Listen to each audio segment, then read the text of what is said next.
आदल्या दिवशी आम्ही दिवसभर फिरलो होतो आणि पहाटे 3 वाजता रूमवर पोहोचलो होतो.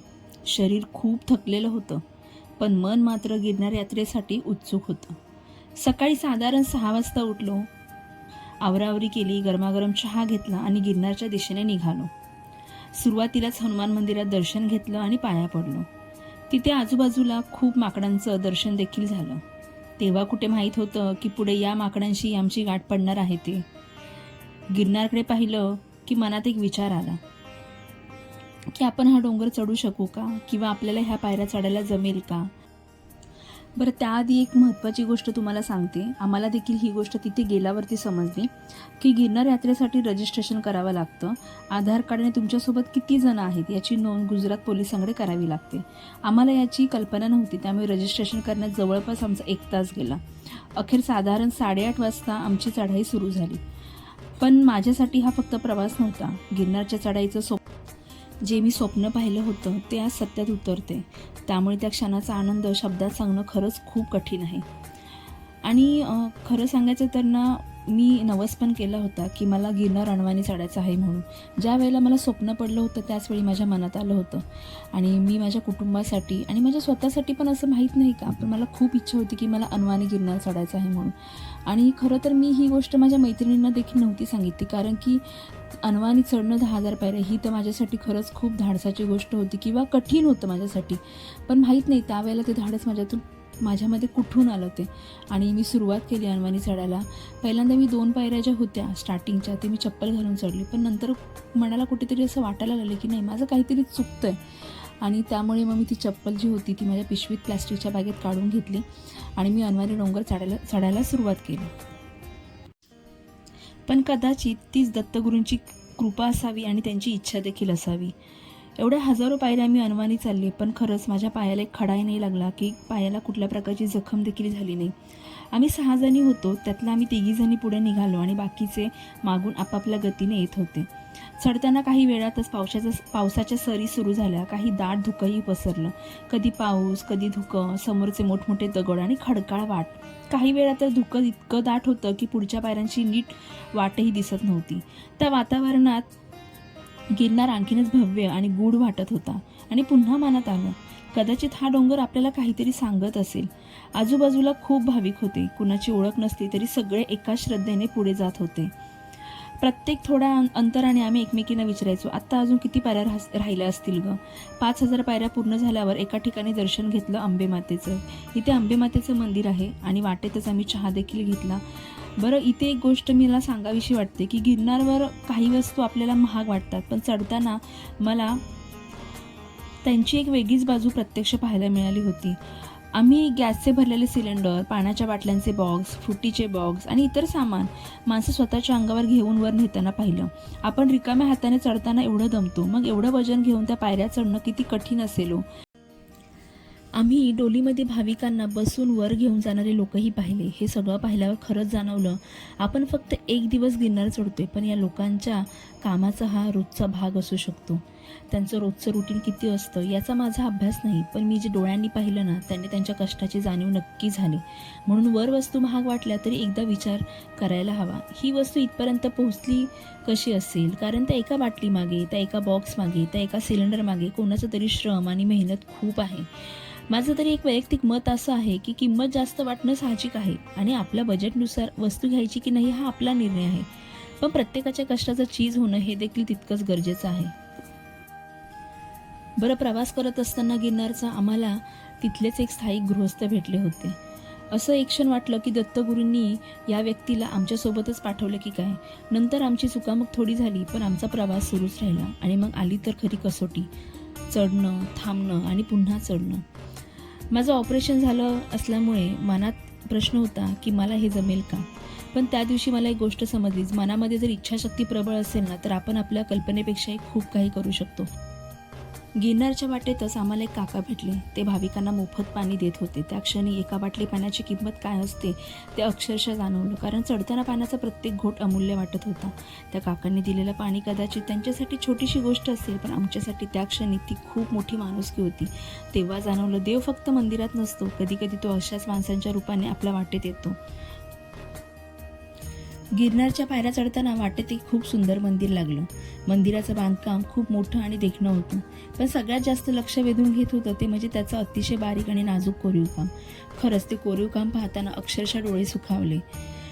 खरं तर आमचं मुख्य ध्येय होतं ते गिरनारची चढाई पूर्ण करून दत्तगुरूंचं दर्शन घेणं. त्यामुळे वेळेचाही विचार करावा लागत होता. म्हणून आम्ही मंदिराच्या बाहेरूनच दर्शन घेतलं. आत जाऊन सविस्तर पाहिलं असतं तर नक्कीच अजून वेळ गेला असता.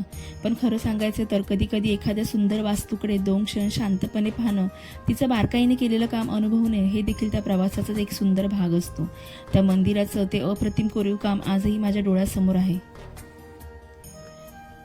वर चढताना आम्ही मध्येच थांबून आजूबाजूचे काही सुंदर क्षण कॅमेऱ्यात टिपत होतो. चारही बाजूंना दाट धुकं, खाली पसरलेला हिरवागार निसर्ग आणि त्या धुक्यातून दिसणारे गिरनारचे डोंगर. खरंच वातावरण खूप वेगळं होतं. कधी वाटायचं आपण नेमके किती वर आलो हेही कळत नाही. पण वरून खाली पाहिलं की जाणवत होतं, अरे आपण इतकं चढून आलो देखील. त्या क्षणी मन अक्षरशः भरून येत होतं. तो हिरवागार निसर्ग जणू काही आपल्याशी बोलत होता. तुम्ही फक्त डोंगर चढत नाही आहात, तुम्ही स्वतःच्या मर्यादाही मागे सोडत आहात. आणि त्या क्षणी कॅमेऱ्यात टिपलेले प्रत्येक दृश्य फक्त एक व्हिडिओचा भाग नव्हता, तो आमच्या गिरनार यात्रेचा एक सुंदर, कायम लक्षात राहणारा क्षण होता.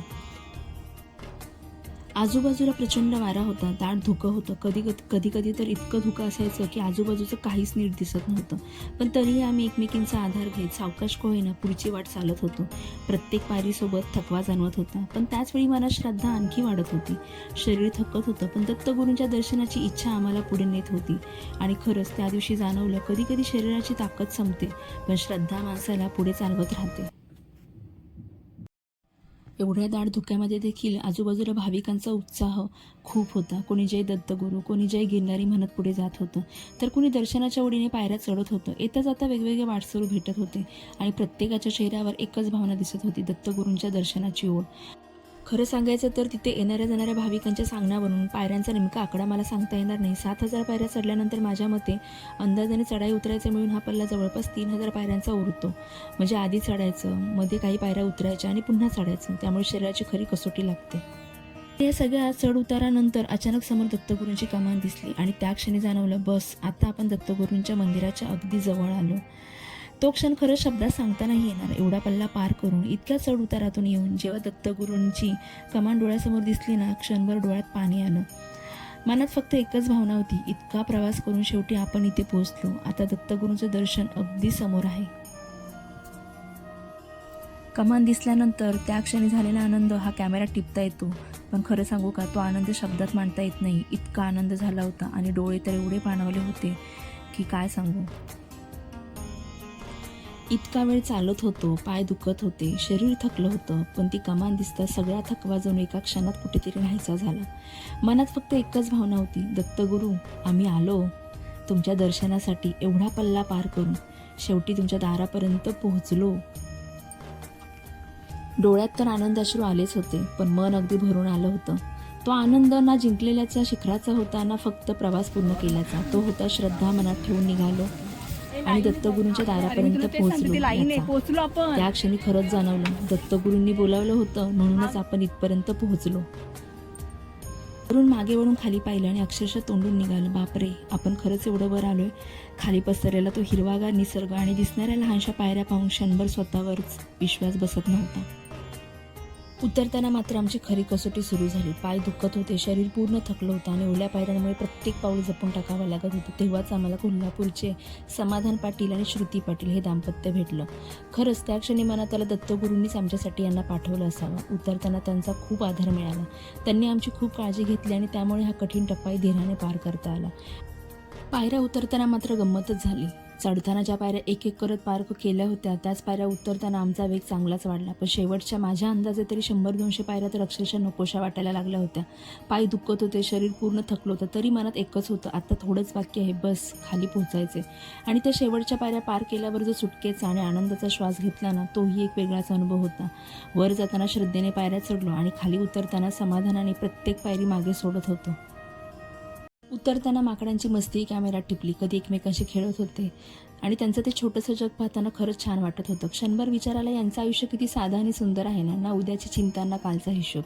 आजचा क्षण जसा आहे तसा जगायचा. आणि आपण माणसं मात्र आयुष्यभर हे करायचे, ते करायचे, इथे पोचायचे, हे मिळवायचे, या धावपळी कितीतरी क्षण मागे सोडून देतो. त्या माकडांची मस्ती पाहताना मनात आलं, कधी कधी आयुष्य जगण्यासाठी मोठ्या गोष्टींची गरज नसते. फक्त वर्तमानातलं एक सुंदर क्षण मनापासून जगता आलं तरी पुरेसं असतं. आणि अशाच छोट्या छोट्या क्षणांना मनात साठवत गिरनारची ही अविस्मरणीय यात्रा आम्ही यशस्वीरित्या पूर्ण केली. या प्रवासाने आम्हाला फक्त दत्तगुरूंचं दर्शन दिलं नाही, तर श्रद्धा, इच्छाशक्ती, माणुसकी आणि निसर्गाकडे नव्या नजरेने पाहायला शिकवलं. गिरनारने एक गोष्ट कायमची शिकवली, पायऱ्या कितीही कठीण असल्या, मनात श्रद्धा असेल तर शिखर गाठता येतं. या सुंदर प्रवासात आमच्यासोबत राहिल्याबद्दल मनापासून धन्यवाद. श्री दत्तगुरू महाराज की जय. जय गिरनारी. पुन्हा भेटू एका नवीन प्रवासात. तर तुम्हाला हा व्हिडिओ कसा वाटला ते मला कमेंट बॉक्समध्ये नक्की सांगा. आणि व्हिडिओ आवडल्यास व्हिडिओला लाईक, शेअर आणि आपल्या चॅनलला सबस्क्राईब करायला विसरू नका. धन्यवाद.